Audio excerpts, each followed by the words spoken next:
nossa intenção hoje é dar uma consideração, exegese de 1 Coríntios 12, 13 e 14, especificamente com respeito ao que Paulo escreveu sobre o falar em línguas.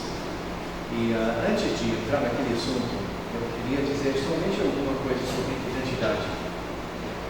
Na Bíblia nós encontramos a ideia de identidade. Identidade é importante na Bíblia. O judeu, ele se identificou com Abraão, Isaac e Jacó, e também com as práticas do judeu.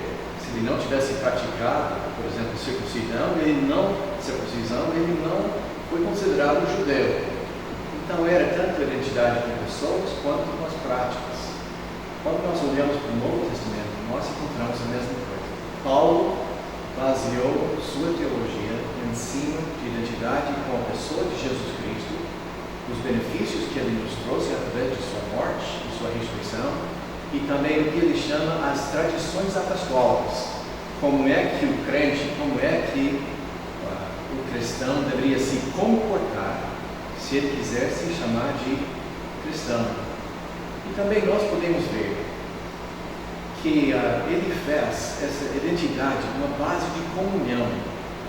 Nós podemos ler em Efésios 4, versículo 1, como prisioneiro no Senhor, rogo-lhes que vivam de maneira digna da vocação que receberam. Sejam completamente humildes e dóceis, pacientes, suportando uns aos outros em amor. Façam todo o esforço para conservar a unidade do Espírito, do vínculo da paz. Há um só corpo e um só Espírito, assim como vocês foram chamados numa só esperança quando vocacionados. Um só Senhor, uma só fé, um só batismo, um só Deus e Pai de todos, que é sobre todos, por meio de todos e em todos. Nós podemos ver que Paulo não era pós-modernista. Para ele houve uma só fé, um só Deus e uma só salvação. Isso não era somente uma unidade teológica, estendeu-se também nas tradições apostólicas, as práticas ensinadas e impostas pelos próprios apóstolos e seus evangelistas. Como Paulo escreveu aos Coríntios, 1 Coríntios 11:2, eu os louvo por se lembrarem de mim em tudo e por se apegarem às tradições exatamente como eu as transmiti a vocês. E também ele escreveu aos Tessalonicenses, portanto, irmãos, permaneçam firmes e apeguem-se às tradições que lhes foram ensinadas, que é de voz viva, que é por nossa carta. Infelizmente, hoje, nós batistas estamos nas garras de uma crise de identidade, seja na teologia, seja em nossas próprias práticas.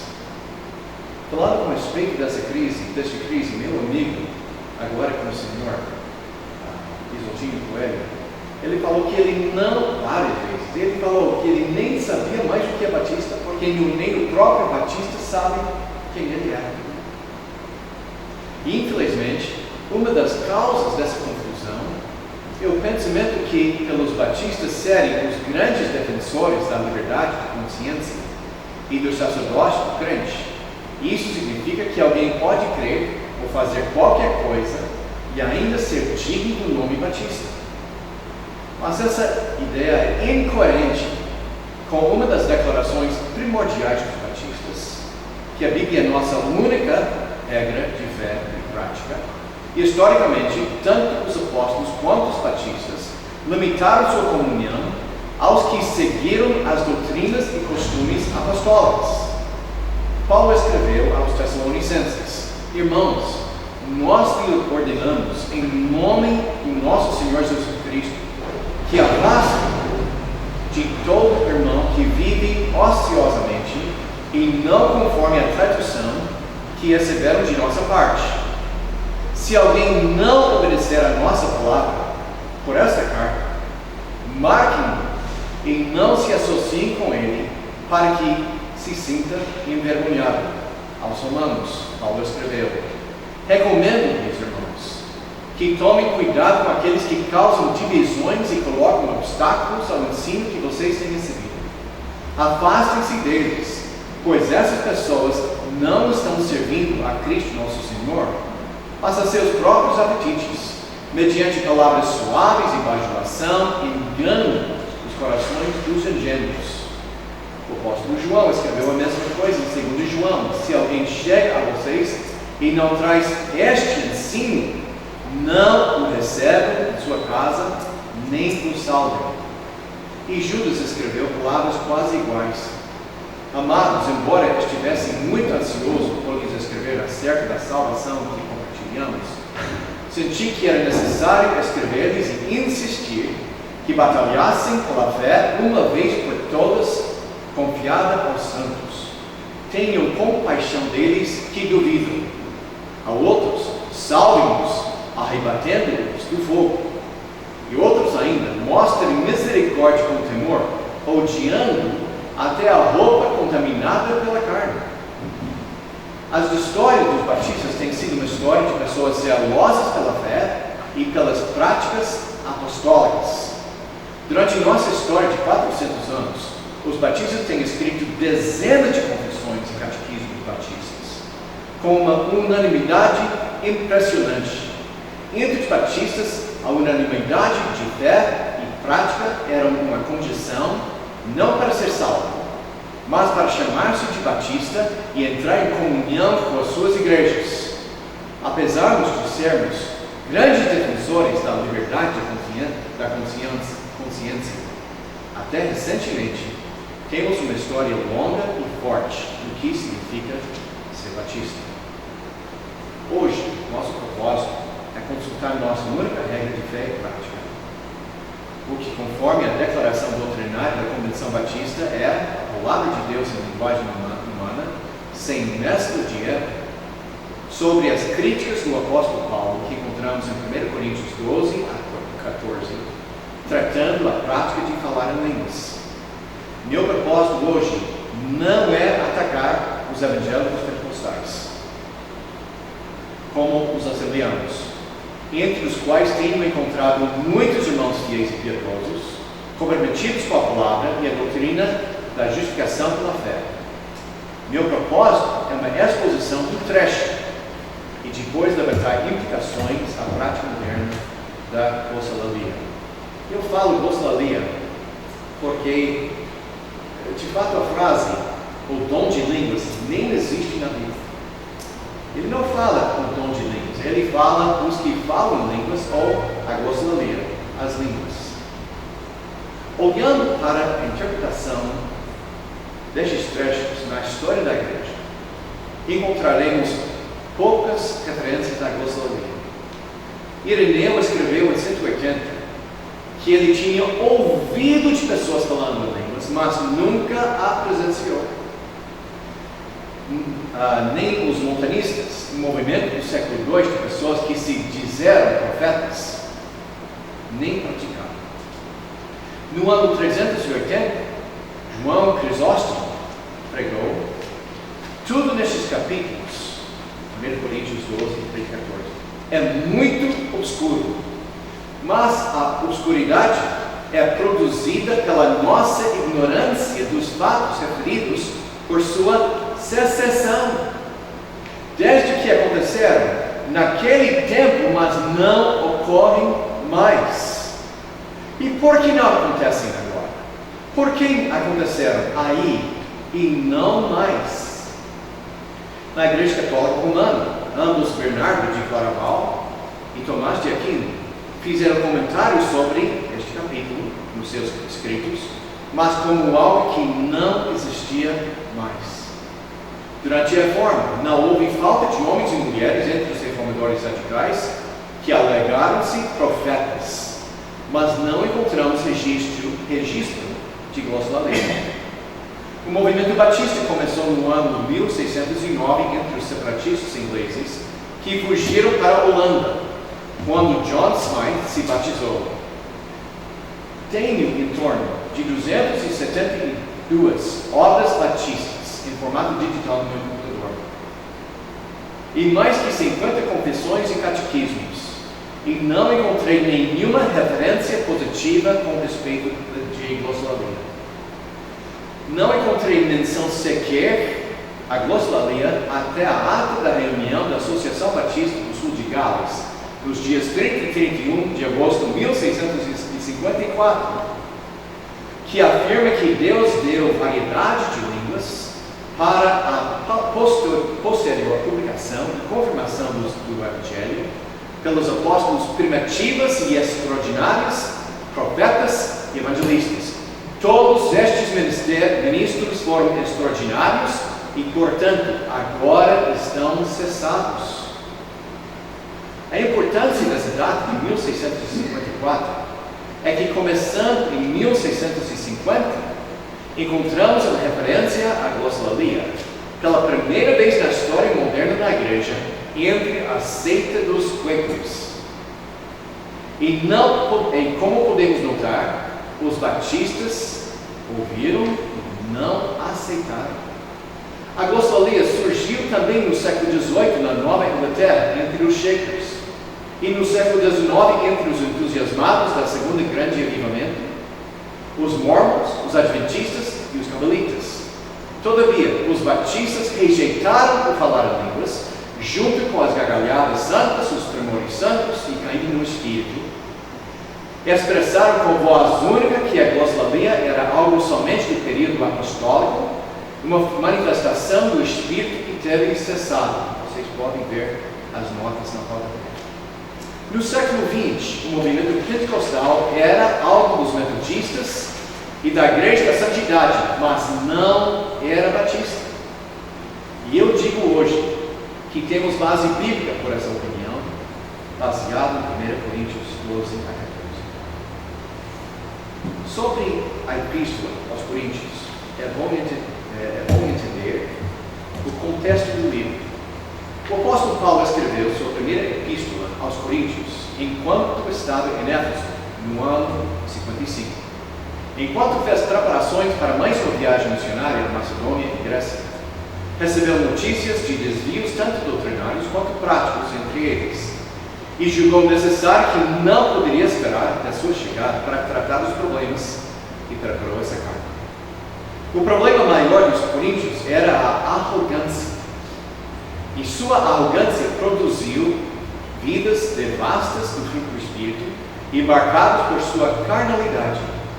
Consequentemente, sua arrogância e sua carnalidade renderam a membresia, primeiro, dividido, capítulos 1 a 6, incapaz de discernir a autoridade dos apóstolos e incapaz de julgar entre certo e errado, indecente, incapaz de julgar questões morais, indecorosa, incapaz de respeitar as funções de pessoas, cerimônias e ministérios dentro do culto, apóstata, incapaz de aceitar a doutrina da ressurreição. A raiz de toda essa arrogância e essa desordem, provavelmente, vocês notaram a palavra provavelmente, agora é especulação, enraizada dentro da própria cultura deles, por serem gregos. Eram os herdeiros da cultura grega, das ciências filosóficas e das artes retóricas, extremamente egocêntricos e fortemente influenciados pelo dualismo de neoplatonismo. O tratamento de dons espirituais por Paulo encontra-se na seção dedicada ao tratamento de desvios com respeito ao comportamento dos coríntios nos cultos, 1 Coríntios 11 a 14. O comportamento indecoroso e arrogante de mulheres no culto, capítulo 11, 2 a 16, dos ricos na ceia, capítulo 11, versículos 17 a 34, e dos que falam em línguas, capítulos 12 e 14. Para ter ideia de onde estamos indo, seria proveitoso considerar uma visão panorâmica do argumento dos capítulos em capítulos 12 a 14. E agora nós temos o esboço. Começando com o ponto 7.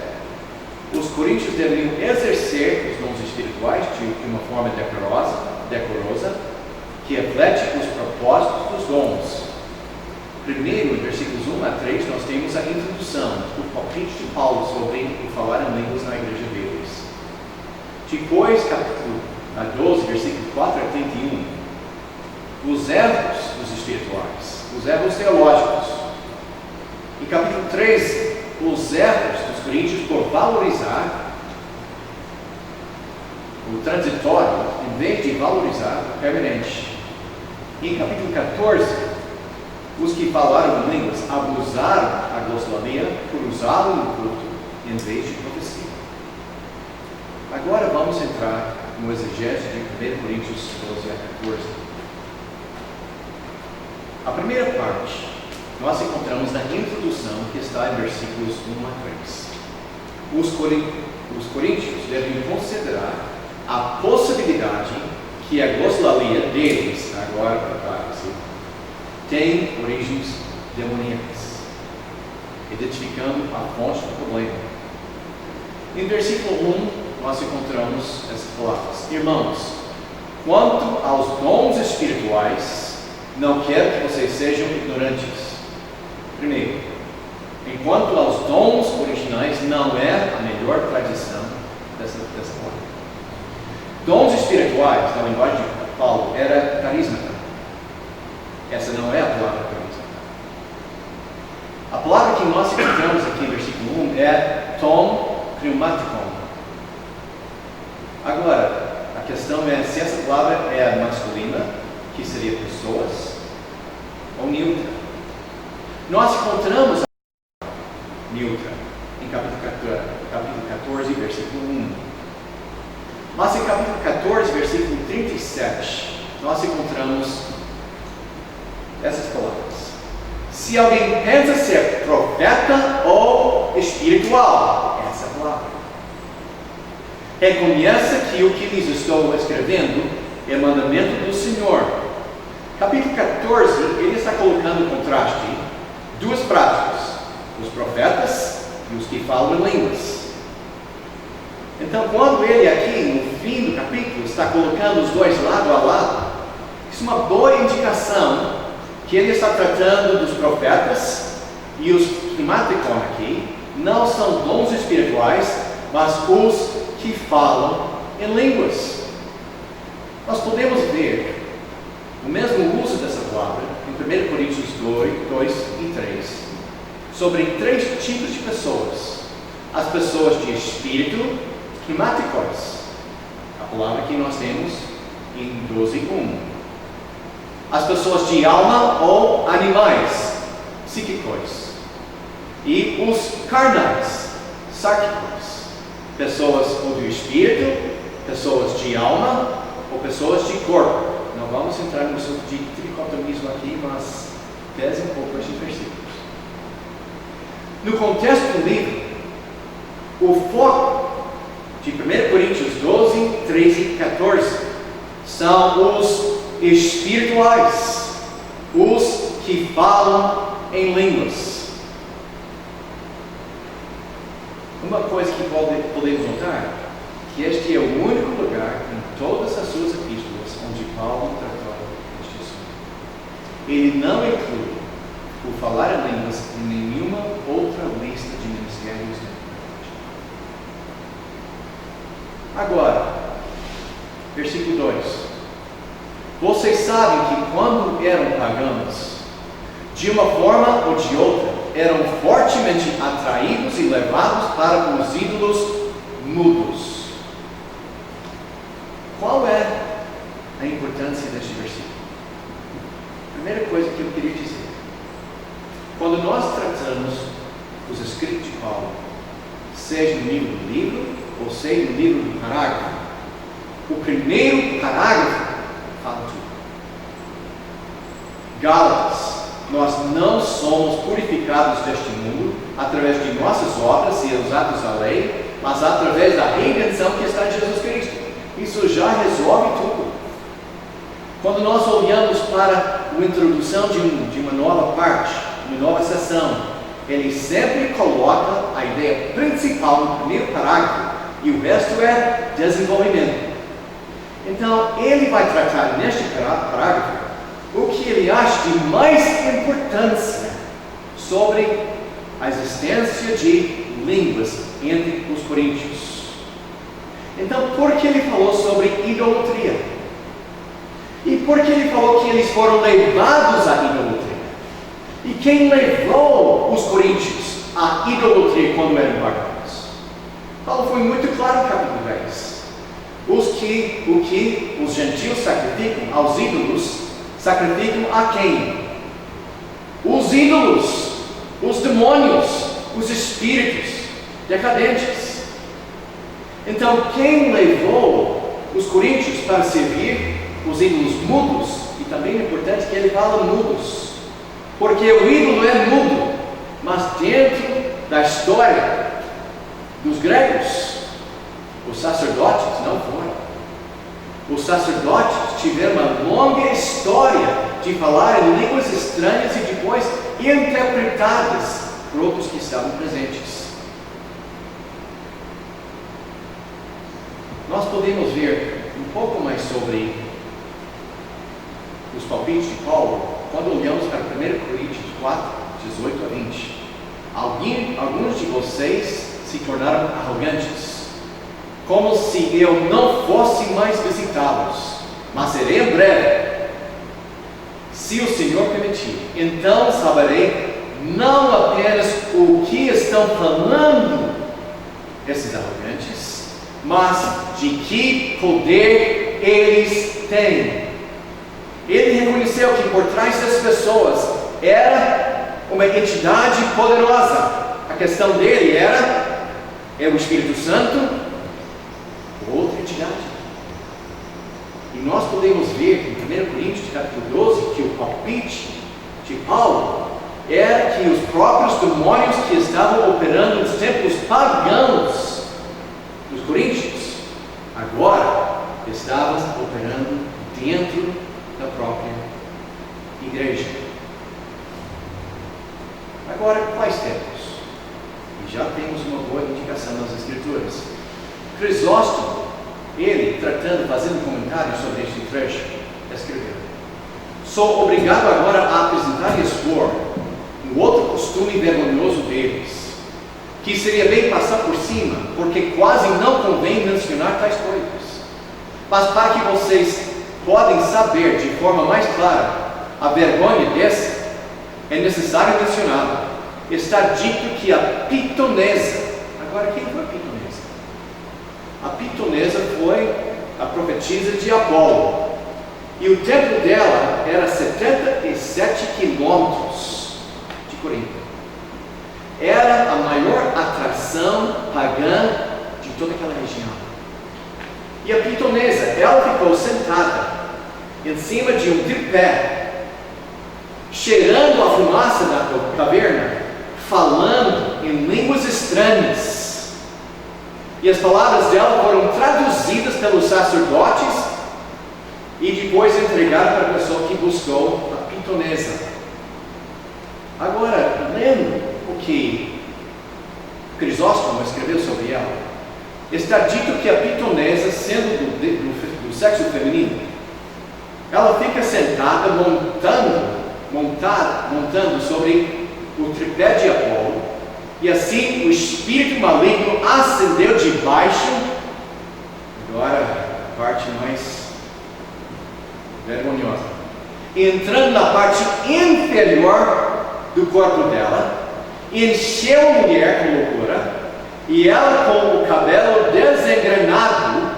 Agora isso pode iluminar a preocupação de Paulo com 1 Coríntios 11 sobre as mulheres no culto sem alguma coisa na cabeça, porque quem fez isso? Nem nos gregos, nem nos judeus, nem nos romanos, mas houve uma profetisa que fez, a profetisa pitonesa.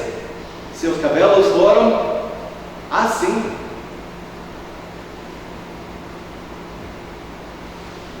Começa a fazer um bacanal, espuma na boca, e sendo assim, em um frenesi de pronunciar as palavras insanas. Foi sobre essas coisas que Paulo referiu-se quando escreveu: vocês sabem que quando eram pagãos, de uma forma ou de outra, eram fortemente atraídos e levados para os ídolos mudos. Atos 16.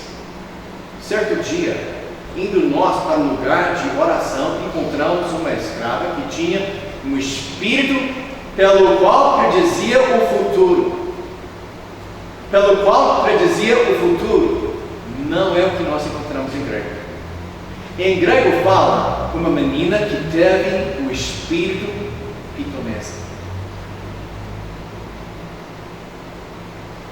O palpite de Paulo era que houve um sincretismo entre as práticas da pitonesa no templo de Apolo, dentro da igreja. E as pessoas não estavam falando em línguas através do Espírito Santo, mas através do Espírito da pitonesa. A confirmação, versículo 3. Portanto, eu lhes afirmo que ninguém que fala pelo Espírito de Deus diz: Jesus seja amaldiçoado. Gente, na igreja, quem estava falando Jesus seja amaldiçoado? Quem estava falando em línguas? E por falar em línguas, a pessoa nem sabia o que estava dizendo. Mas alguém que teve o dom de interpretar as línguas, reconheceu o que falou e relatou para Paulo: nós temos pessoas falando em línguas dizendo: Jesus seja amaldiçoado. Quem na igreja dos Coríntios estava falando isso? Quem estava falando em línguas? E ninguém pode dizer Jesus é Senhor a não ser pelo Espírito Santo. Paulo aqui não está tratando a pessoa. Se você tivesse perguntado dos Coríntios: você aceita Jesus Cristo como seu Senhor? A pessoa teria dito o quê? Sim, aceito. Era interrogar o Espírito, era testar o Espírito, para ouvir se o Espírito iria confessar Jesus como Senhor. Houve um problema na igreja de demônios tomando conta de crentes. Como isso encaixa na sua teologia? Problema seu neste momento. E falando coisas através da boca de crentes dentro do culto. A confirmação disso está em 1 João 4:1. Amados, não confiem em qualquer espírito, mas examinem os espíritos para ver se eles procedem de Deus, porque muitos falsos profetas têm saído pelo mundo. Se alguém levantou-se no culto para dizer: eu vou falar uma profecia através do Espírito Santo, ótimo, mas primeiro, Espírito, você confessa Jesus como seu Senhor? João escreveu que eles não poderiam confiar em nenhum profeta que estava falando através do Espírito Santo. Era necessário testar todos, que indica que João também aceitou que os demônios estavam fingindo o Espírito Santo dentro da igreja dos crentes. E Paulo começou 1 Coríntios 12 por falar: meu palpite é que é isso que está acontecendo nas suas igrejas quando alguém fala em línguas. Mas Paulo sabia, no dia dele, se aceitarmos ou não que línguas existe hoje, existia naquele momento. Então ele sabia, existe a possibilidade que alguns estão falando em línguas de verdade. Então, quais são as aproximações teológicas que essas pessoas, os espirituais, têm que adotar? E aqui nós podemos ver a arrogância dos coríntios de novo.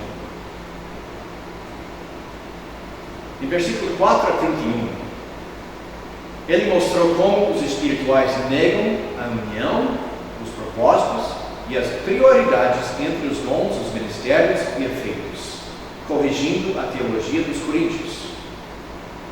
Em 1 Coríntios 12, 4 a 11, nós encontramos essa ideia: a diversidade dentro da unidade da divindade, Pai, Filho e Espírito Santo, mas um só Deus, demonstra a unidade no meio da diversidade dos dons, ministérios e efeitos.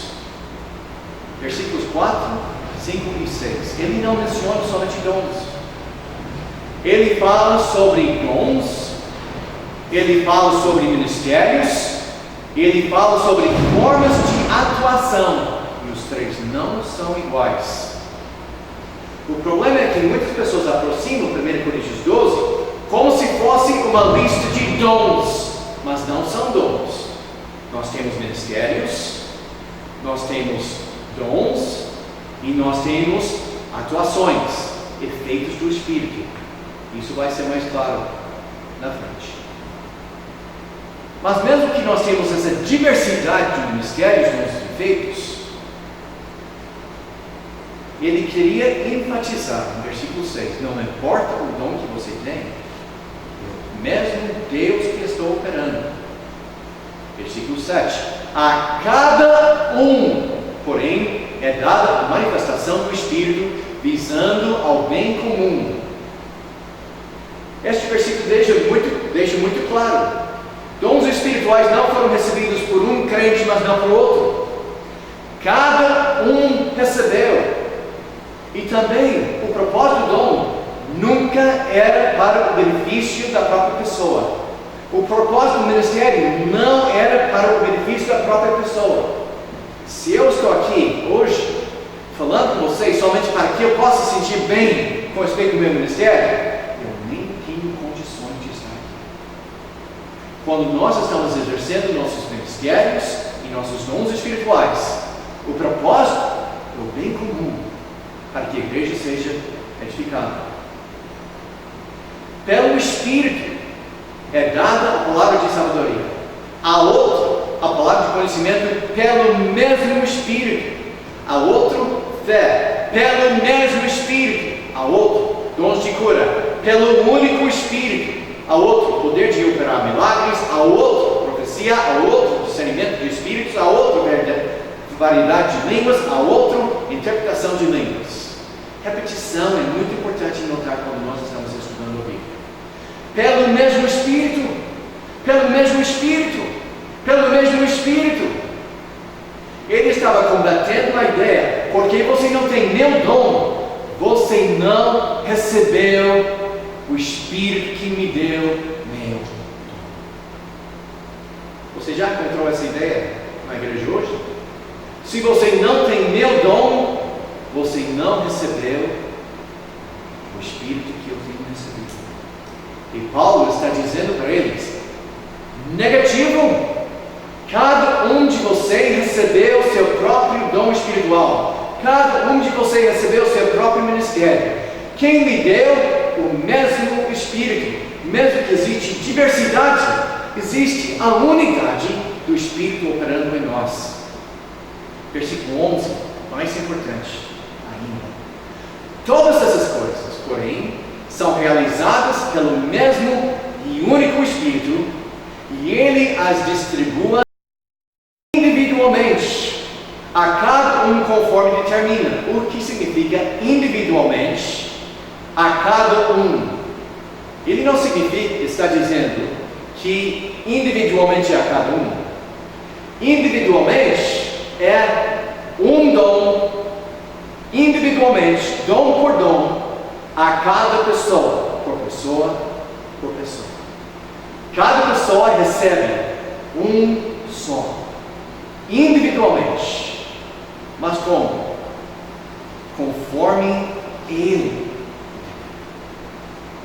Há pessoas hoje em dia que dizem que você tem que ser zeloso para receber um dom espiritual que você não recebeu. Você tem que procurar, você tem que buscar aquele dom baseado na má interpretação de um versículo que nós vamos encontrar no fim deste capítulo.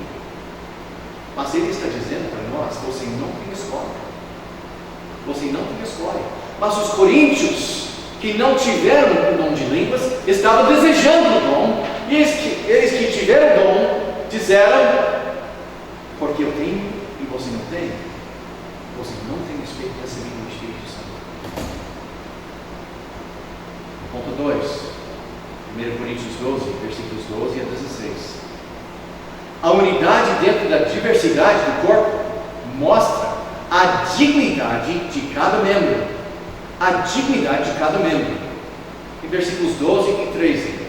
Todos nós somos membros do corpo de Cristo, através do batismo do Espírito Santo. Todos são o quê? Membros do corpo. Então todos se tornaram membros do corpo através de quê? O batismo do Espírito Santo. Então todos têm recebido o quê? O batismo do Espírito Santo. mesmo os que não falam em línguas. Gente, Paulo estava combatendo contra exatamente os mesmos erros que nós estamos enfrentando hoje. Versículo 12 e 13. Ora, assim como o corpo é uma comunidade, embora tenha muitos membros, e todos os membros, mesmo sendo muitos, formam um só corpo, assim também com respeito a Cristo. Pois em um só corpo, todos nós fomos batizados, em um único Espírito, que é judeus, que é gregos, que é escravos, que é livres, todos nós, e todos nós foi dado beber de um único Espírito. É bem interessante, essa única vez em todas as epístolas de Paulo, em todas as epístolas que nós encontramos a ideia de beber no Espírito, encontramos aqui um fragmento da tradição oral que também encontramos no Evangelho de João. Quem está com sede, venha a mim para beber da água viva. Isso ele falou com respeito do Espírito Santo que ainda não foi recebido pelos crentes. Mas o que ele está enfatizando é que o fato que um fala em línguas e o outro não significa que ele ou não recebeu o Espírito Santo, ou pior ainda, que ele não faz parte do corpo. Todos vocês fazem parte. Versículos 14 a 19. Ninguém deve duvidar que faz parte do corpo, porque não tem a função dos outros. Versículo 14. O corpo não é composto de um só membro, mas de muitos. Se o pé dizer, porque não sou mão, não pertence ao corpo, nem por isso deixa de fazer parte do corpo. E se o ouvido dizer, por não ser olho, não pertence ao corpo, nem por isso deixa de fazer parte do corpo. Se todo o corpo fosse olho, onde estaria a audição? Se todo o corpo fosse ouvido, onde estaria o olfato? Se todo o corpo fosse língua. Essa é a ideia. De fato, Deus dispôs cada um dos membros do corpo segundo a sua vontade. Se todos fossem um só membro, onde estaria o corpo? Quem é que nós encontramos aqui? Aqui não é a pessoa que fala línguas. Aqui é a pessoa que fala línguas deixou sentir, porque eu não falo línguas, eu não faço parte do corpo. Quantas vezes eu fui convidado a entrar numa igreja pentecostal, Porém, onde eu servi 6 anos como pastor de igrejas. Eu era o único pastor batista convidado para pregar na Assembleia de Deus e convidado para ensinar no seminário assembleano. Não sei se isso foi coisa boa ou coisa ruim. Mas sabe, quando eu entrei na Assembleia de Deus, foi muito óbvio. Você não faz parte disso. Você não faz parte. Deixando aquele que não fala em línguas, duvidando se ele, de fato, faz parte do corpo, porque ele não teve o dom do outro. Versículos 20 a 25. Ninguém deveria desvalorizar o outro, porque não tem sua função no corpo. Assim há muitos membros, mas um só corpo. O olho não pode dizer à mão, não preciso de você. Nem a cabeça pode dizer aos pés, não preciso de vocês. E veja bem, gente, alguém não pode ser o olho e ouvido. É o olho, o ouvido ou pé. Ou mais tarde, ele vai falar sobre as partes, agora é português indecorosas, que nós escondemos por causa de vergonha. Nós entendemos muito bem quais são aquelas partes que ele faz referência. E ele está dizendo, essa coisa pode ser de menos importância aos seus olhos, é pouca coisa. Mas às vezes, coisa de pouca coisa é grande coisa no corpo de Cristo. Aplicando isso, por exemplo, para a igreja. Se o ministério de alguém é misericórdia, um dom espiritual associado com o ministério da diaconia, ele pode pensar, puxa, eu não sou pastor, eles nunca me deixam pregar na igreja, eu não faço eu não sou ninguém. E a resposta de Paulo era: não, meu irmão, até o fato que você é mais escondido significa que você é mais importante. Os que falaram línguas estavam dizendo para os que não falaram línguas: você não faz parte do corpo, porque você não tem.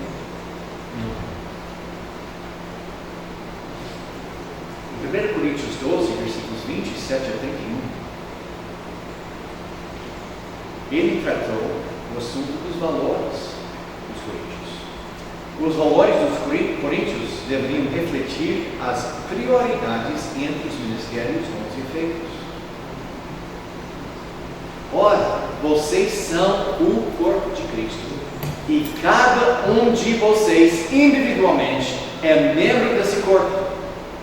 Assim, na igreja, Deus estabeleceu, primeiramente, apóstolos, em segundo lugar, profetas, em terceiro lugar, mestres, depois os que realizam milagres, e também os que têm dom de cura, os que têm dom de prestar ajuda, os que têm dons de administração e os que falam diversas línguas. Você notou como ele começou a usar a palavra dons? Ele não começou por dizer o dom de apóstolo. Dom de apóstolo não existe. Apóstolo é um ministério.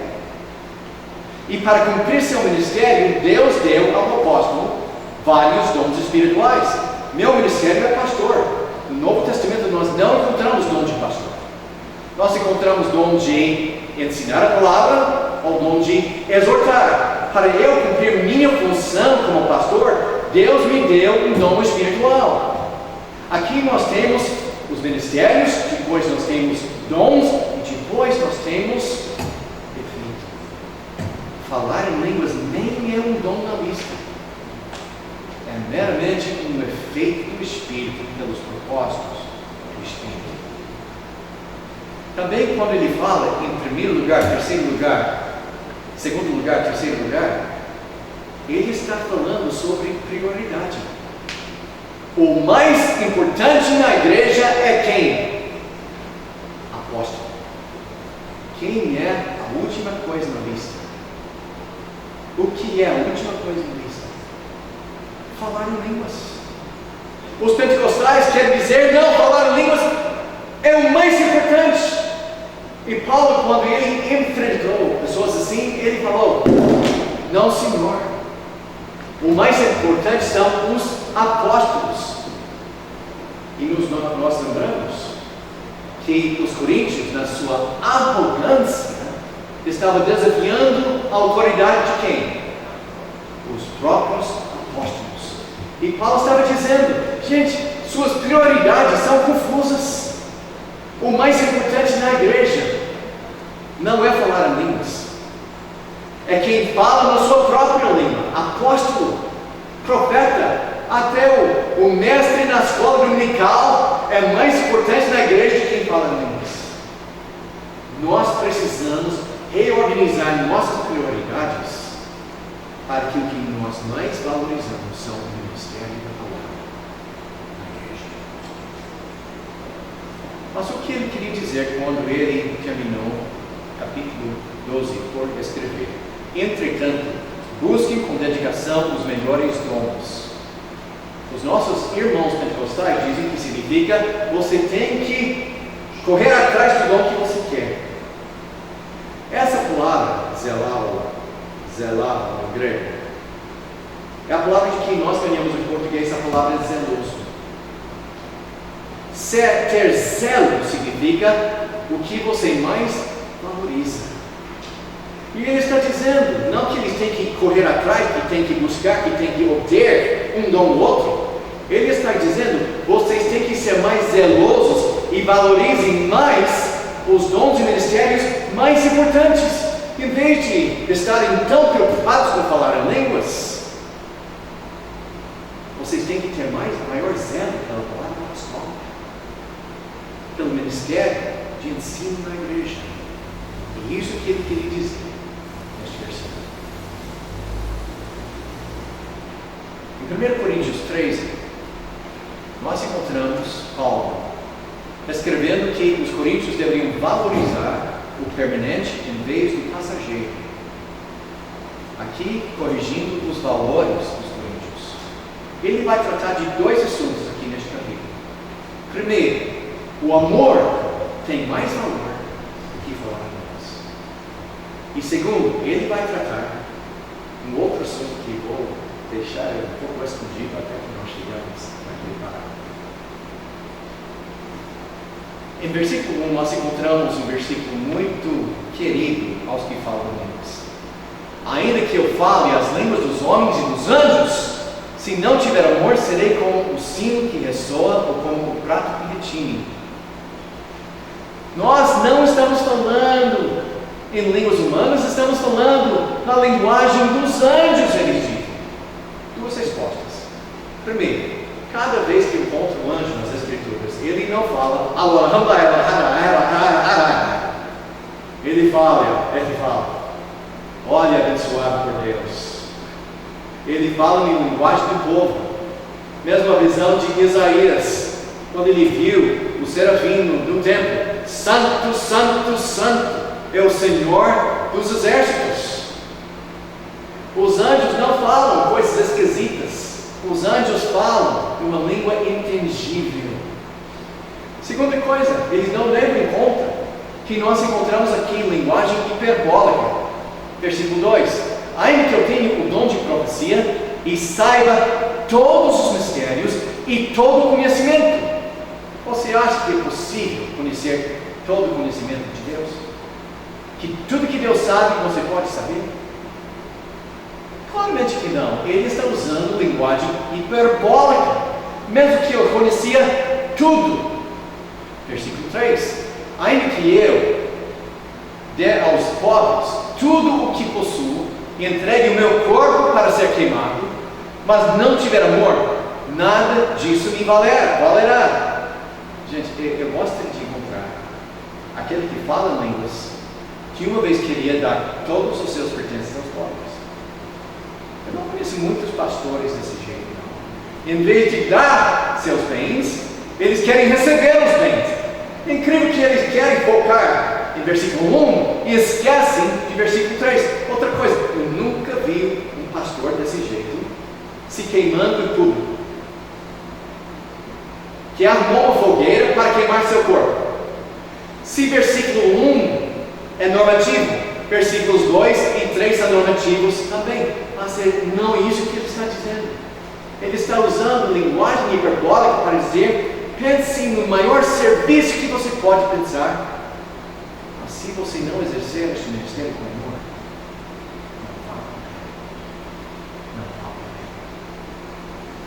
E minha pergunta para muitos dos meus irmãos que falam línguas é nada este mundo.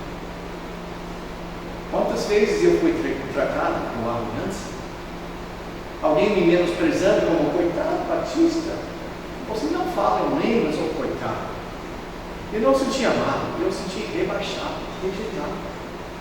E ele está dizendo aos que falam línguas: pode falar em línguas mais que você quer, mas se tudo não for batizado pelo amor, não tem valor. E depois ele nos deu uma lista, uma definição de amor que eu acho que foi feito especificamente para os coríntios. O amor é paciente. O amor é bondoso, não inveja, não se vangloria, não se orgulha, não maltrata, não procura seus interesses, não se ira facilmente, não guarda rancor.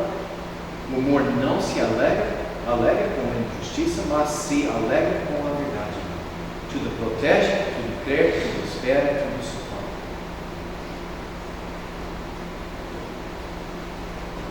Quer dizer, não quero julgar, mas a base das minhas próprias experiências. Quando irmãos que falam línguas, quando eles sabem que não falam línguas, são exatamente essas atitudes que eles estão falando. Segunda parte, 1 Coríntios 13. Os coríntios deveriam valorizar a profecia completa e madura, porque superaria as revelações parciais e infantis. O amor nunca perece, mas as profecias desaparecerão, as línguas cessarão e o conhecimento passará. Antes de ler mais um versículo, gente, não tem dúvida, a Bíblia fala, as línguas não são eternas, a profecia não é eterna, o conhecimento não é eterno. Talvez nós podemos debater se vai cessar ou se não vai cessar ou quando vai cessar. Mas que vai cessar é dado. A questão é quando. Então, quando alguém fala, olha, Jesus deu o dom de línguas naquele dia, Jesus é o mesmo, ontem, hoje e amanhã, então as línguas têm que continuar para todo sempre. O que ele fala está em violação da palavra de Deus. Paulo falou, não, vão cessar. A questão é quando. Versículo 9 indica: pois em parte conhecemos e em parte profetizamos, quando vier, porém vier o que é perfeito, o que é imperfeito desaparecerá. Obrigado. É uma pena que eu não tenho dom de línguas. É triste como foi traduzida essa palavra como perfeito. Observações. O texto afirma enfaticamente que está tratando de método de revelação. Este é o seu conceito. Profecia, línguas e conhecimento. E que essas metas cessarão. A questão não é se cessarão, mas quando. A palavra em parte, meros, significa uma parte em contraste com o inteiro. Conhecemos em parte, profetizamos em parte. Mas a próxima palavra importante, traduzido perfeito, quando está nessa cadeia de versículos, perfeito não é a tradução certa. A palavra perfeito é teleos, que tem o significado de algo maduro ou completo, especialmente de pessoas maduras. Quando fala, se você fizer isso, você seria um homem perfeito. Não significa que ele não tem defeitos, significa um homem maduro. Isso representa a palavra em hebraico, a palavra tam, que não é uma empresa aérea, não. Tam significa um homem íntegro. O que é um homem íntegro? Um homem completo, um homem maduro, um homem que tem o caráter que Deus quer para ele. Perfeito somente lá no céu. Completo e maduro, uma possibilidade aqui na terra. Nós encontramos essa palavra teleos, usada com respeito de pessoas maduras, com respeito do amor, com respeito da lei perfeita que traz a liberdade. Mas nunca foi usada com referência a Jesus Cristo, nem da volta de Cristo, nem do reino de Deus. Então, se alguém dizer que o perfeito aqui é o céu, ou a volta de Cristo, ou o reino de Deus, não tem apoio de nenhum versículo no Novo Testamento. A ideia não é perfeito como no céu, a ideia é completa. Quando nós colocamos essas palavras nessa sequência, o que ele está dizendo é: nós temos o parcial, mas quando vier o completo. O parcial é que tipo de parcial? É revelação parcial. Nós temos a profecia parcial, nós temos conhecimento parcial, então o que teria sido o completo? Profecia completa, revelação completa. E eu digo que ele está falando no Novo Testamento. Eu digo que ele está falando sobre o Novo Testamento. Em versículo 11, ele coloca em contraste as atividades de falar ou pensar como criança e o falar ou pensar como adulto. Desde que a palavra criança é nepios, que foca no conceito de imaturidade, isso combina bem com o uso do homem para indicar maturidade. No contexto, falar como criança seria profetizar, falar em línguas ou ter uma palavra de conhecimento.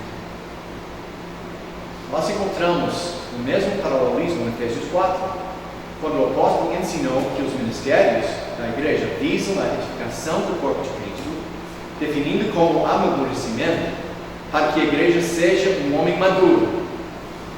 E aqui nós temos a palavra telema. Encontramos aqui a mesma linguagem usada em 1 Coríntios 13. Mas a perspectiva de Paulo sobre quando essa maturidade acontecerá não está lá no céu, mas aqui no mundo, onde as ondas e ventos das doutrinas falsas ainda existem, somente que não conseguem sacudir a igreja. Proponho que quando Paulo escreveu sobre essa revelação completa, era totalmente razoável para ele antecipar que a formação do corpo do Novo Testamento, desde que já aconteceu com o Antigo Testamento, ele já teve uma precedência histórica. Sendo judeu, ele já conhecia o cânon do Antigo Testamento, que ele sempre chamou as Sagradas Escrituras e sua história. Quando Malaquias fechou o Antigo Testamento, os judeus escreveram que não houve mais profecias, que nós chamamos e que eles chamaram dos 400 anos de silêncio. Foram os próprios judeus que cunharam essa frase. E a encontramos em 2 Macabeus e nos escritos de Josefo. Agora uma correlação. Encontramos confirmação dessa interpretação através de comparar a linguagem de Paulo em 1 Coríntios 13 com a linguagem de Tiago em Tiago 1. Quando Tiago escreveu sobre a palavra de Deus, a lei perfeita, a lei. No contexto de método de revelação parcial, Paulo antecipou a vinda do completo. Em Tiago, no contexto da palavra de Deus que traz salvação e que devemos pôr a palavra na prática, Tiago identificou essa palavra como a lei perfeita. Mesma palavra. Exatamente o mesmo adjetivo usado por Paulo. É uma confirmação por Tiago que o cânon do Antigo Testamento foi completo. Versículo 12. Paulo comparou o perfeito com um espelho. Tiago, também no versículo 23, comparou a palavra com o espelho. Em versículo 12, Paulo escreveu que quando vier o perfeito, poderíamos enxergar nossa própria face. Tiago escreveu que o homem que está ouvindo a palavra enxerga o que? Seu próprio rosto, sua própria face, com as implicações de uma imagem no espelho que é face a face. Em Tiago, capítulo 1, nós encontramos a mesma linguagem que Paulo usou em 1 Coríntios 13 sobre o completo. E eu entendo que Paulo estava dizendo: a profecia era somente uma emenda, até que a profecia completa, a palavra de Deus vier. Pensando nos Coríntios, no ano 56, quantos livros da Bíblia foram escritos já? Gálatas, 1ª e 2ª Tessalonicenses, além disso, talvez Mateus, se eu já digo alguma coisa sobre meus entendimentos. Fora disso, nada. Se você fosse um pastor querendo pregar o Novo Testamento, iria pregar o quê? E Deus deu um jeitinho para suprir as necessidades, o entendimento da igreja. Ele deu a profecia parcial. Ele deu o conhecimento parcial, que estava em vigor até que a profecia completa e perfeita. Agora vamos para o capítulo 14 para ver o terceiro erro dos coríntios. Os espirituais abusaram da glossolalia por usá-la indiscriminadamente no culto em vez de profecia, corrigindo as práticas dos coríntios. Primeiro, em 1 Coríntios 14, versículos 1 a 19, nós temos a primeira parte desse capítulo. E a ideia destes dois parágrafos é: uma língua conhecida tem que ser usada no culto, seja no ministério da palavra, seja na oração. Eu queria destacar que várias vezes ele vai dizer: na igreja, Na igreja. O contexto dessas orientações está na igreja. Agora tem aplicações para fora da igreja também. Mas o foco dele é o uso de falar em línguas no culto da igreja. Em versículos 1 a 12, a profecia deve ser usada no culto em vez da glosalia, porque edifica a igreja.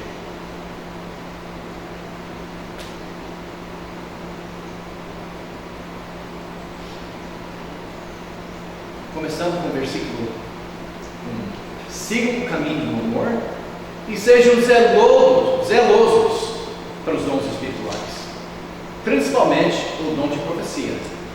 Pois quem fala em língua não fala aos homens, mas a Deus. De fato, ninguém o entende, em espírito fala mistérios. Agora, este versículo dos pentecostais dizem, está vendo, tem dois tipos de dons de línguas. Tem o dom de línguas que aconteceu em Atos 2, quando todo mundo entendeu, e tem essa glosalia especial, que é coisa diferente que nós estamos praticando. Mas de qualquer jeito, ele vai dizer, nenhum dos dois tem que ser um lugar no culto. Mas precisamos entender o contexto.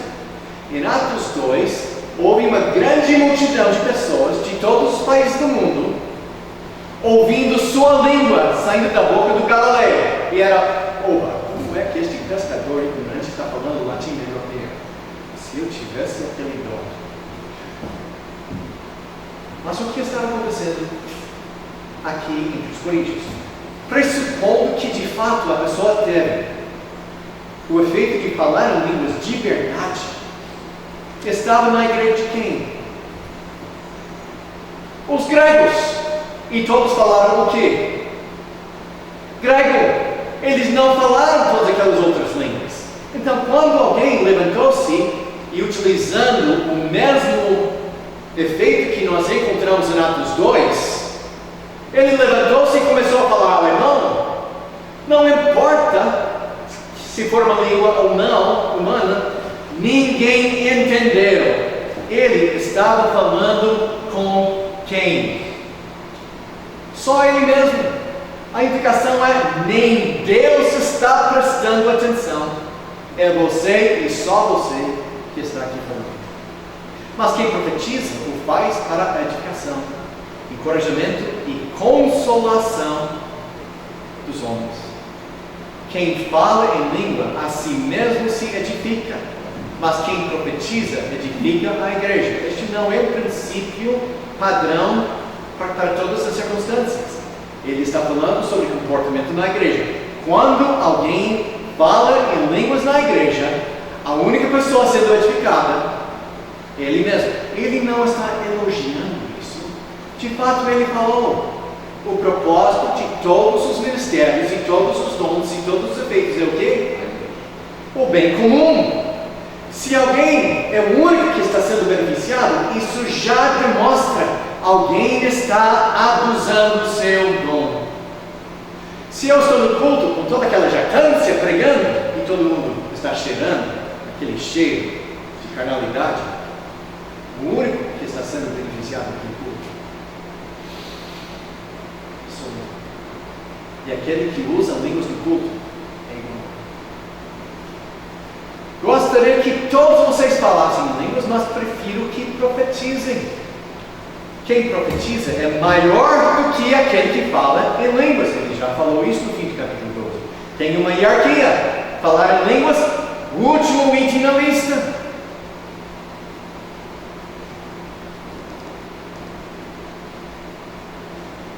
A não ser que interprete para que a língua seja edificada. Por quê? Porque línguas interpretadas se tornam profecia.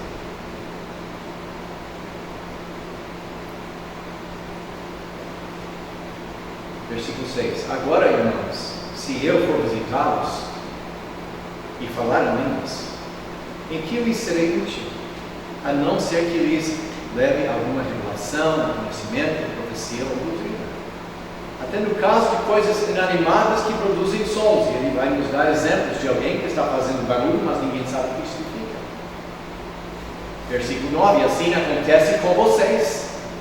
Se não proferirem palavras compreensíveis com a língua, como alguém saberá o que está sendo dito? Vocês estarão simplesmente falando com Deus? Aula. Nem Deus está vendo. Sem dúvida, há diversos idiomas no mundo. Isso já indica. Isso não é uma linguagem esquisita e nem sabe. Está falando sobre os idiomas do ser humano. Todavia, nenhum deles é sem sentido. Se alguém falar, não, eu estou falando uma linguagem que é sem sentido, que me edifica, ele iria responder, não, isso não é uma linguagem.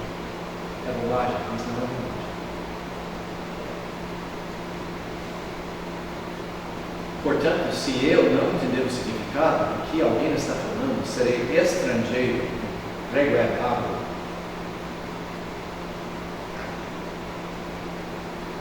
Para quem fala, e ele é estrangeiro para mim, assim acontece com vocês. Visto que estão ansiosos por terem dons espirituais, procurem crescer naqueles que trazem a edificação para a igreja. Agora, pergunta. Ele compara usar línguas e dons na igreja, e profecia na igreja. Em qual destes versículos ele abriu espaço para o uso de línguas na igreja? Somente um. Se fosse interpretado. Sem interpretação, nem isso seria permitido. E outra coisa, mais tarde ele vai dizer, se alguém está falando línguas, somente 2 ou 3 no máximo. Eu não conheço nenhuma igreja pentecostal que serve nessa ordem. E se vier uma profecia para alguém, que o primeiro fica calado. Primeiro quem? Quem fala línguas. Então ninguém nunca vai falar línguas na minha igreja, porque quando eu vou para a igreja, gente, minha pregação foi feita na segunda-feira, não sábado à noite. Eu já vou ter minha mensagem. Então, conforme o padrão de Paulo, na igreja do pastor Batista, que já preparou sua mensagem, mesmo se existisse o falar em línguas, não teria lugar. Não teria lugar. Mas não podemos orar em línguas. Versículo 13. Por isso, quem fala em língua, ore para que possa interpretar. Pois se oro em língua, meu espírito ora, mas a minha mente fica infrutífera. Falando numa língua, eu não entendo a língua, mas eu estou falando. É infrutífera. Infrutífera significa não tem, na perspectiva de Paulo, nenhum benefício. Nenhum benefício. Eu me sinto bem. Talvez você se sinta bem, mas este benefício não vem de Deus, porque orar em língua sem entender não traz nenhum benefício. É infrutífero. Então, o que farei? Orei com o Espírito, mas também orarei com o entendimento. Cantarei com o Espírito, mas também cantarei com o entendimento. Agora, alguém está dizendo, então isso significa que 50% do tempo eu posso orar em línguas, meu Espírito orando, e 50% do tempo eu posso orar em português, meu Espírito orando. Gente, é bem interessante. Só sabe o que é a atividade mais difícil para eu fazer em português? Orar. Quando eu estou orando na minha língua nativa, minha alma entra no processo. Quando eu estou orando em português, oh meu Deus, qual foi aquela palavra? E o brasileiro é mais eloquente. No momento que ele está mais eloquente, está na oração, e vem do vaqueiro de Nebraska. Pai! Ele não está dizendo, ore 50% do seu tempo em língua e 50% do seu tempo em português. Quando você ora em português, tanto sua mente quanto sua alma está orando.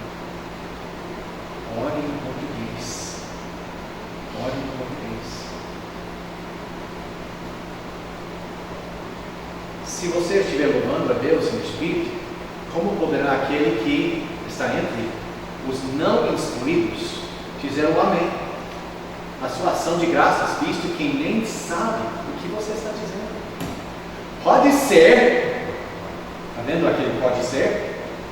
Ele não está confirmando, mas pode ser que você esteja dando graças muito bem, mas o outro não é edificado. Então, graças a Deus por falar em línguas mais que todos vocês. Ele já falou, não fale em línguas no culto. Ele já falou, não ore em línguas. Então quando? Daqui um pouco ele vai dizer, línguas são um sinal para quem? Descrentes, incrédulos. Então quando Paulo estava falando com quem ele falou em línguas? Descrentes. Paulo era apóstolo, missionário. Agora é especulação. Estão ouvindo? Especulação de Marco. Paulo estava fazendo com línguas exatamente o que os apóstolos fizeram em Atos 2. Chegaram numa comunidade. Toda a comunidade na Ásia Menor, especialmente toda a sinagoga, todo mundo falou 3 línguas: hebraico, grego e a língua regional. Até Laodiceia eles não entenderam o que estava acontecendo, porque era um dialeto daquela cidade. Então eu entendo que Paulo fez exatamente o que Pedro fez em Atos 2. Ele chegou na sinagoga, levantou-se e falou no dialeto.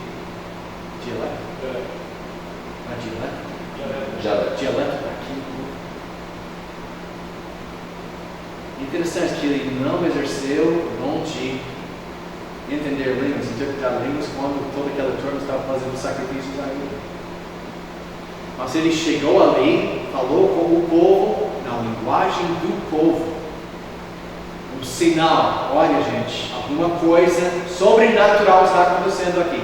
Mesma palavra, mesma pergunta que eles fizeram em Atos 8. Como é que você está falando minha língua? E depois ele voltou para a igreja. Ele falou mais em línguas do que todos, não porque ele passou mais tempo na oração, mas porque ele foi um missionário apóstolo. E naquele momento, Deus deu o efeito de falar em línguas para que ele pudesse estabelecer essa mensagem que eu tenho para vocês. Vem de Deus.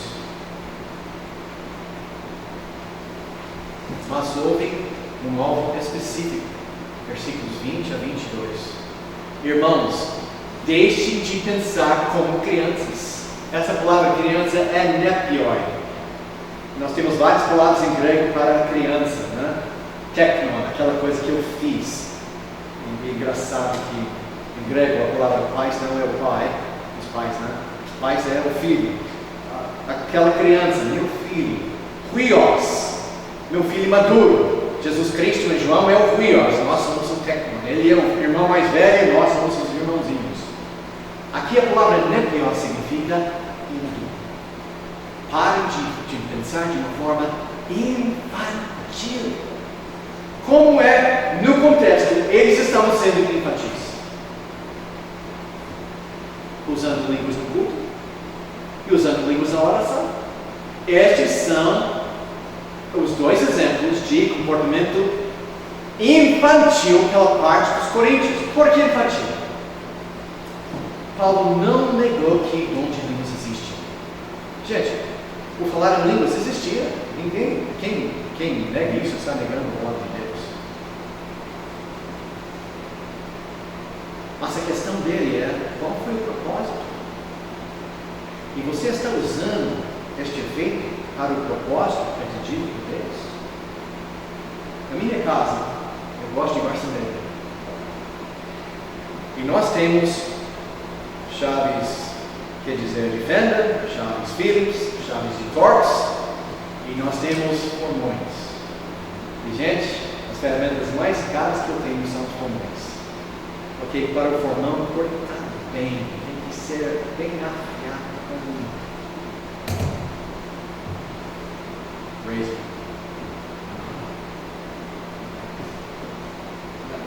Razor. Que vergonha. Você pode retirar isso.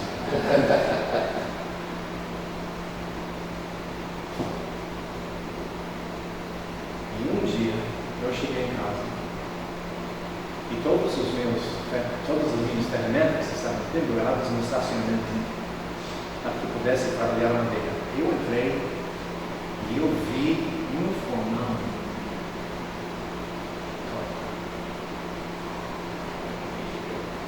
Entrei em casa com o formão na mão. O fruto do Espírito não estava sendo demonstrado naquele momento. O que houve com o meu formão? Minha esposa. Eu precisava de chave de fenda para atirar o parafuso. Gente, o formão é feito por um motivo. Chave de fenda é outro motivo. Você não usa formão para retirar a chave de fenda. É infantil. Gente, falar em línguas não foi feito para usar na igreja, nem foi feito para a sua vida de oração. Foi feito para demonstrar como sinal aos incrédulos. Irmão pentecostal, quando você está falando em línguas, se um incrédulo não está recebendo o sinal, está, no mínimo, agindo de uma forma infantil. Se você está em casa falando em línguas durante o seu tempo de oração, está infantil. Se você está na igreja falando que ninguém entende, infantil, porque não foi feito por isso. Qual foi o propósito? Versículo 21. Pois está escrito na lei, Isaías 28, por meio de homens de outras línguas e por meio de lábios de estrangeiros falarei a este povo, os judeus. Mas mesmo assim eles não me ouvirão, diz o Senhor. O que está escrito em Isaías 28? Eu mandei profetas, eu mandei a lei, eu mandei meus sacerdotes, e vocês não ouviram minha palavra quando eu falei em hebraico. Então veja o que eu vou fazer. Eu vou mandar os assirianos para vocês, e quando eles estão no portão da sua cidade, saqueando vocês e matando vocês, e vocês estão ouvindo a linguagem deles, vocês vão reconhecer essa minha palavra. Seja em Torre de Babel, seja em Isaías 28, receber a habilidade de falar em línguas não foi uma bênção, foi um sinal do castigo de Deus. Então, minha interpretação, agora eu falando, como servia Gênesis, como servia em Isaías 28. O falar em línguas foi um sinal de julgamento para aquele povo judeu. Rejeitaram o Messias, crucificaram o Messias, e Jesus falou: a única coisa que resta agora é guerra e matança. E eu entendo que o propósito daquele efeito era para alertar o judeu: o julgamento de Deus está chegando. E como Paulo e Pedro pregaram, arrependem-se, para que este julgamento não caia em cima da sua cabeça.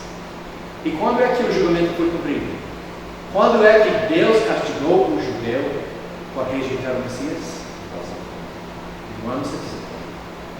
Tudo foi destruído. E uma vez que o real está cumprido, o sinal desaparece. O problema é versículos 23 e 25. Assim, se toda a igreja se reunir e todos falam línguas, e entrar em alguém não instruído ou descrentes, não dirão que vocês são loucos? Peraí. Ele não acabou de falar que línguas é um sinal para os descrentes? Mas agora ele está dizendo que o descrente ouvir você falando em línguas, ele vai pensar que você é louco. Paulo, é um sinal para descrentes ou não um sinal para descrentes? Gente, na igreja é um sinal de maluco. No campo missionário, sendo Paulo pregando para as sinagogas, era um sinal de castigo, cada um no seu devido lugar. Na igreja, fora do seu contexto, eles vão pensar que vocês são loucos. Agora, mais uma palavra interessante. A raiz deste verbo nós ganhamos a palavra mantis, ou manis, dessa palavra. O que é mantis? Sacerdote nos tempos pagãos. Essa foi a palavra. Eles ficaram mais uma vez possuídos pelos espíritos fizeram todo tipo de bobagem. E ele estava dizendo, se um descrente entrar na sua igreja, todos vocês estão falando línguas, eles vão pensar que vocês são iguais com o culto que acontece nos templos pagãos. Por quê? Porque olhando para o seu palpite, os mesmos demônios que estavam operando nos templos pagãos, agora estão fingindo o Espírito Santo nas suas igrejas. Aplicação. Portanto, o que diremos, irmãos? Quando vocês se reúnem, cada um de vocês tem um salmo, uma palavra de instrução, uma revelação, palavra em língua, uma interpretação. Tudo seja feito para a edificação da igreja. Primeira regra.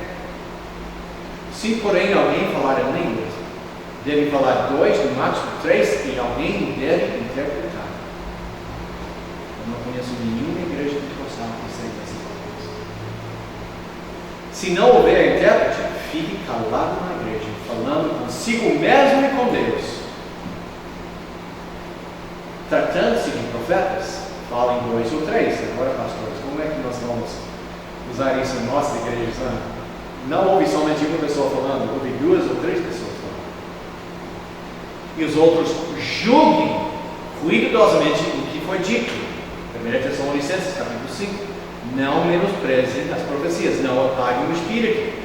Ouvindo uma mensagem, tem que fazer o quê? Até hoje. Reter o que é bom, rejeitar tudo que está ruim. É fácil. O pastor falou bobagem. Ótimo. Mas não rejeite tudo. Você tem que ficar alerta, julgando a palavra que o pastor está pregando. Julgando a palavra do pastor em cima de quê? Ensinamento apostólico. Quem profetiza em analogia com a fé apostólica. Se vier uma revelação, alguém que está sentado, profeta, cale-se o primeiro, aquele que está falando em línguas. Pois vocês todos podem profetizar, cada um por sua vez, de forma que todos sejam instruídos e encorajados. Os espíritos dos profetas estão sujeitos aos profetas, pois Deus não é Deus de desordem, mas de paz. Nos tempos pagãos, os profetas não tiveram controle de si mesmos. A pitonesa, ela não conseguiu se controlar. O Espírito pegou e ela falou. O fato que alguém não consegue controlar sua língua não é um sinal que não é o Espírito Santo de Deus que está controlando. Eu mesmo. Às vezes, quando eu estou num grupo e surge um assunto polêmico, gente, eu confesso, eu tenho minhas opiniões. Eu tenho minhas convicções, eu tenho aquela tradição batista que eu recebi dos meus antepassados. E eu sou meio bom de debater. Mas quando eu não consigo controlar minha boca peleja, é uma indicação que não é o Espírito Santo de Deus que está me controlando. Quando eu falo com raiva, quando eu falo com força e excesso, prova que não é o Espírito Santo de Deus que está promovendo. Porque o Espírito Santo de Deus colabora com o meu Espírito. Agora, é interessante, se o Espírito Santo está colaborando com ele, como é que o Espírito Santo é sujeito ao profeta e ainda seja um Deus soberano e existivo? Agora ele vem para o que é mais polêmico para nós batistas. Que tudo seja feito em ordem e decência. E ele vai dar um exemplo de desordem na igreja. Como em todas as congregações dos santos. Então, o que ele vai falar aqui não é coisa específica para eles. Algumas pessoas querem dizer, não, isso foi uma orientação somente para eles por causa de suas mulheres descontroladas, por causa de um templo pagão, alguma coisa assim. Ele está dizendo, de Jerusalém até Roma, em todas as igrejas nós temos essa prática. Isso não é cultural, isso não é coisa dos coríntios, isso não é coisa do judeu, isso é coisa de todas as igrejas dentro do cristianismo. Permanecem as mulheres em silêncio na igreja, nas igrejas. Silêncio, essa palavra significa mais quietas. Fiquem quietas. Eu conheço igrejas fundamentalistas que uma mulher nem pode dizer bom dia para outra mulher sem a permissão do seu falando que no culto, qual é a ordem? Pois não lhes é permitido falar, antes permaneçam em submissão, mesma coisa que Paulo escreveu em 1 Timóteo capítulo 2, recebendo a palavra com submissão. Submissão a quem? A quem está falando a palavra de Deus. Como diz a lei. Agora, onde está escrito na lei que a mulher tem que ficar em silêncio na igreja? Quantos sacerdotes no Antigo Testamento foram mulheres? Deus deu a responsabilidade no templo aos sacerdotes para ensinar. Quando nós olhamos para os livros do Velho Testamento, quantos foram escritos por mulheres? Nenhum livro no Antigo Testamento foi escrito por mulheres. Ele está olhando para a prática do Antigo Testamento e chamando a lei como segunda testemunha, porque pela boca de duas testemunhas, né? A boca do apóstolo e a boca do Antigo Testamento. Desde Gênesis até agora, nós encontramos a mesma prática. Mas não houve profetisas na igreja? Com certeza. Não houve profetisas no Antigo Testamento? Com certeza houve. E veja bem, Paulo, em 1 Coríntios, capítulo 10, capítulo 11, deu permissão para a mulher profetizar na igreja, se ela usar um símbolo para dizer, mesmo que eu estou profetizando, mesmo que eu estou falando a palavra de Deus, e mesmo que meu marido está sentado aqui, e meu pastor está sentado aqui, eu vou usar um símbolo para que todo mundo olhando para mim, pode saber, mesmo que eu estou em pé neste culto, eu sou sujeita à autoridade do meu marido e do meu pastor. Eu não estou falando para usurpar, mas respeitando a liderança da minha igreja. Paulo já deu permissão para a mulher profetizar na igreja. Então, ele está tratando as outras maneiras de falar no contexto. E nenhuma mulher falando línguas. Nenhuma mulher interpretando as línguas. Nenhuma mulher julgando quem está pregando. Essa responsabilidade tem que ficar com os outros. Versículo 35.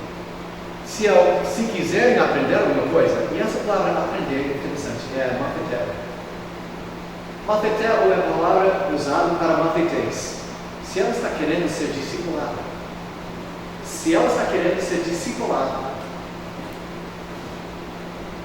que perguntem a seus maridos em casa. Então, às vezes, se você tivesse ensinado na escola dominical, eu já tive mulheres não fazendo perguntas, mas interrogando, questionando.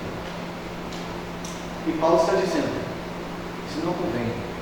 Se ela de fato está querendo ser discipulada, se essa for a intenção dela, se o coração dela está certo, quem deve discipular a mulher? Seu próprio marido. Por quê? É o padrão que Deus estabeleceu. Em Gênesis 2, quando Deus deu as ordens para não comer da árvore, quantas pessoas foram presentes? Adão. E só Adão. Depois, quando Deus estava cobrando a desobediência de Adão, ele falou, eu não lhe disse. Ajude o estrangeiro. Lhe, singular, plural. Singular. Como é então que ela recebeu, o nome dela naquele momento era Isha, e era ela ainda. Como é que ela recebeu a palavra de Deus quando está registrado que Deus somente falou ao homem? Eu estou entendendo que Deus deu a palavra ao marido, e o marido deu a palavra à sua esposa, estabelecendo o padrão de Deus. E Paulo está dizendo, é este padrão que nós precisamos seguir. Acho bem interessante que até os pastores são proibidos de discipular mulheres. Paulo falou, eu quero que você discipule os jovens, eu quero que você discipule os velhos, eu quero que você exorte as senhoras, mas as jovens, só elas, só as senhoras. Pela Bíblia, eu sou proibido de discipular uma jovem. Não sendo prejudicado de jeito nenhum. De fato, minha esposa, este é o ministério dela, e ela faz este ministério 1000 vezes melhor que eu. Mas quando trata-se de homem discipulando a mulher, marido, ensinando a sua família.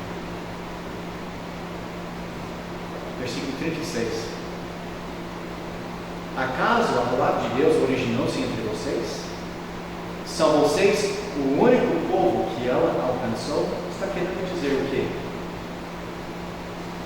Parece, você ouviu a palavra, parece que uma mulher estava dizendo: Deus falou comigo que eu posso falar. A palavra de Deus veio a mim dizendo que eu posso falar. E a resposta de Paulo era: você é a única em toda a igreja que recebeu uma palavra assim. Nenhuma igreja tem essa prática que você está propondo. Isso significa que nenhuma outra igreja tem recebido permissão por Deus para você falar na igreja.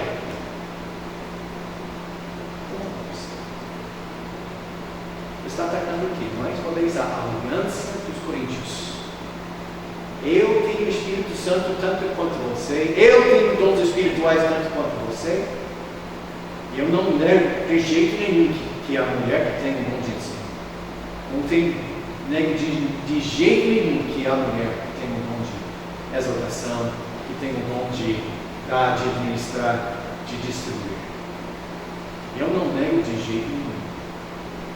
Nós não estamos falando de dons, estamos falando de ministérios. E Paulo estava dizendo: se você dizer que ela pode falar na sua igreja é a única em todo o cristianismo que permite. Versículo 37. Se alguém pensa ser profeta ou espiritual, se você profetiza, se você sabe profetizar, se você está falando em línguas, o que eu estou lhes escrevendo é mandamento do Senhor. Quem fala, isso foi cultural.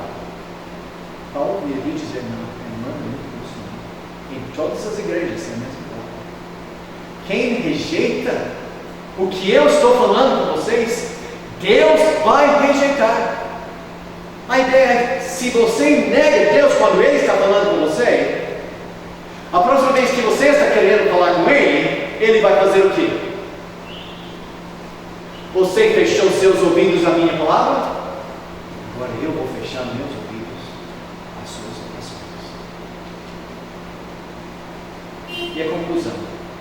Portanto, meus irmãos, busquem com dedicação, sejam zelosos pela profecia. E não proíbem o falar em línguas. Por quê? Porque o falar de línguas existia. Ele não queria apagar o Espírito. Se na sua soberania Deus deu uma mensagem para alguém que falava em línguas e houve outra pessoa para interpretar, beleza, não vamos proibir, não. Nós temos que testar os Espíritos para verificar que vem de Deus. Mas tudo deve ser feito com decência e cuidado. E assim é meu entendimento do que Paulo estava escrevendo aos Coríntios sobre o falar em línguas. Resumindo, o palpite dele é que eles estavam falando a coisa de mortos.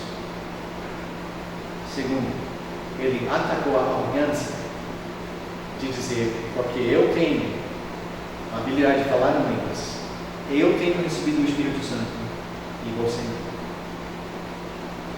Ele estava atacando alguém que iria deixar alguém que não tem habilidade de falar em línguas sentir que não tem valor dentro da igreja e de agir de uma forma arrogante contra ele. Ele estava atacando a ideia que falar em línguas é o ministério mais importante na igreja. Ele está dizendo para nós: gente, nós não temos mais apóstolos, nós temos a palavra apostólica. E quem está dizendo o que eu recebo do Espírito é mais importante do que eu encontro na palavra de Deus? Paulo iria questionar essa pessoa por dizer: não, Senhor, nós apóstolos estamos em primeiro lugar. Ele iria questionar a falta de amor naquelas pessoas que falaram em línguas. Ele iria questionar o fato que eles estavam enfatizando alguma coisa passageira em vez de valorizar o permanente que vocês têm nas suas mãos. eles iriam questionar o uso de línguas do culto, que ninguém entende, ninguém está edificado. Ele iria questionar quem fala em línguas usando uma linguagem de oração. Ele iria questionar todo mundo falando em línguas de vez. Ele iria questionar que somente 3 podem falar. Agora, minha pergunta é o seguinte: todos os erros que eu encontro em 1 Coríntios 12, 13 e 14, eu tenho encontrado entre meus irmãos preciosos pentecostais. Eu vou terminar com essa pergunta. Se os erros dos que falaram línguas são iguais com os erros dos que falam línguas hoje, precisamos levar em consideração que talvez a fonte dos erros dos políticos é a mesma fonte dos erros. Se alguém tiver a habilidade de verdade de falar em línguas, beleza, precisamos testar. Quando eu servia no Reino, eu tive muitas amizades com tanto os nazarenos quanto os assembleiros. E eu sempre achei tão engraçado que todos eles, cheios do Espírito, quando veio um pentecostal dos Estados Unidos, e todos eles com habilidade de falar línguas, e todos eles com habilidade de interpretar as línguas, chamaram quem? Aquele coitado batista que nem tem o Espírito Santo, porque ele nem fala línguas nem interpreta. Eu digo que pelo fato que aquele americano não poderia falar uma língua que o brasileiro não poderia entender, prova que tudo é falsificado. Nosso Pai, obrigado por tua palavra. Pai, eu tenho exposto a palavra do melhor jeito que eu sei. E não tenho dúvidas, Pai, que eu tenho falado coisas erradas neste momento. Somente eu peço misericórdia por não saber quais são meus erros. Todos nós precisamos ficar humildes diante de tua palavra, Senhor. Tanto aquele que ensina quanto aquele que está ouvindo. E Pai, eu oro neste momento que tudo que eu tenho falado, que for verdade, que minhas palavras sejam como cravos no coração de cada um que está ouvindo minha voz. E Pai, eu oro para que tudo que eu tenho falado, que não combina com tua sabedoria, que o Senhor mande para mim alguém para me instruir melhor. E que até as coisas que eu tenho falado errado sejam apagadas das mentes dos meus ouvintes. Somos gratos, meu Pai, pela palavra apostólica para nos orientar no meio dia de nossas vidas religiosas, públicas e pessoais. Eu oro tudo isso em nome de nosso Senhor Jesus.